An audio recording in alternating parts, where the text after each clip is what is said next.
Gawa tayo ng masarap na dessert. Napakasimple lang ito at napakadaling gawin at kunti lang masangkap na kailangan at hindi kailangan ng oven or steamer dito. So kung wala kayong oven or steamer sa bahay, pwede na kayo makagawa ng masarap na banana cake kahit wala kayong oven sa bahay. Napakasarap nito, perfect pang dessert. Pwede nyo to gawin ngayong Christmas or pangbinta nyo, pang negosyo, pwede kikita kayo dito. Napakadali lang i-prepare.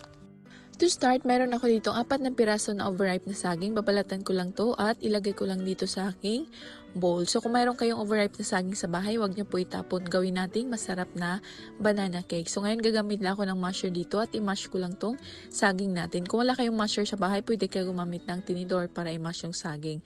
So maglagay na rin ako dito ng 2 pirasong itlog. Tapos maglagay na rin ako ng 3 tablespoon na oil. Tapos i-mix ko lang until ma-mix lahat ng ating mga ingredients. Anyway, kung bago ka pala sa aking Facebook page, your name is Riza, please paki-follow para maging updated kayo every time na may bago tayong upload. So naglagay na rin ako dito ng 3/4 cup na white sugar, tapos 1/4 cup na pure na brown sugar, and then i-mix ko lang. Kung gusto nyo mas matamis, pwede nyo pong dagdagan. And then maglagay na rin ako dito ng 1 3/4 cup na all-purpose flour. Actually, yung sugar dito, medyo matamis na po kasi overripe yung saging gamit natin, tapos matamis yung saging. So, kung gusto nyo medyo tama lang, pwede nyo bawasan yung sugar. Anyway, tell me where you're watching from and comment kayo sa baba kung taga saan kayo para next video natin ma-shoutout ko yung pangalan nyo. So, maglagay na rin ako dito ng 1 teaspoon na baking soda, 1 and 1/2 teaspoon na baking powder, tapos pinch of salt, and then i-mix ko lang ulit.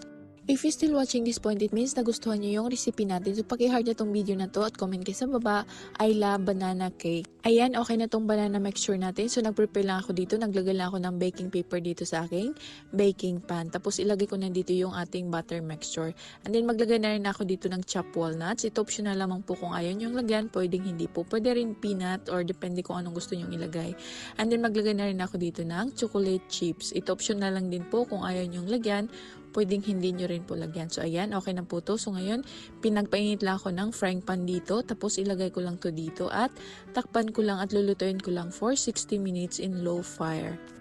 After 60 minutes, ayan, luto na po ang ating masarap na cake. So, mag-insert lang ako dito ng toothpick to make sure na luto talaga. Pag malinis, it means luto na po yun. So, tanggalin ko lang to at palamigin ko lang to bago ko i-unmold.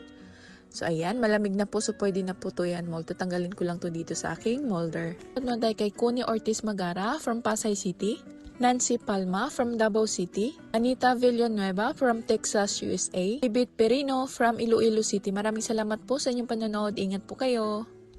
O, diba mga mami, kahit walang kayong oven sa bahay, pwede na kayong makagawa ng cake kahit wala kayong oven. Pwede na kayong makagawa anytime. So, ayan, tikiman time na. Mag-slice lang ako dito para matikman na natin. Ayan po, tingnan nyo po, napakasarap talaga nito at napakadali lang i-prepare.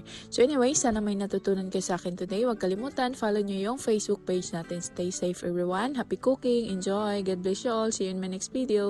Hi guys, kumusta kayong lahat? May overripe saging ba kayo at itlog sa bahay? Kung mayroon,